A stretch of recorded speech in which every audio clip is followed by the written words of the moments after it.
Nagbunga ang masusing surveillance at intelligence gathering ng Police Regional Office 5 matapos ang matagumpay na pagkakaaresto sa dalawang pinaghihinalaang tulak ng iligal na droga sa bayan ng Tiwi, Albay nito lamang ika-9 ng Abril. Kinilala ni Police Brigadier General Aerosito Miranda, ang Regional Director ng FRO 5, ang mga suspect na si alias May at Ed na nahuli sa aktong nagbebenta ng ipinagbabawal na gamot sa isang undercover na pulis.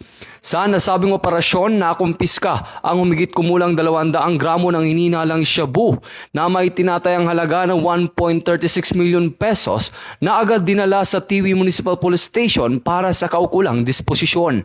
Ayon sa pamunuan ng Bicol PNP, ang tagumpay na ito ay manifestasyon ng kanilang walang humpay na pagsisikap at dedikasyon na linisin ang mga komunidad mula sa banta ng iligal na droga sa pamamagitan ng pinaigting na pagbabantay at matibay na pakikipagtulungan sa iba't ibang unit. Ito ang bagong PNP para sa bagong Pilipinas, serbisyong mabilis, tapat at nararamdaman.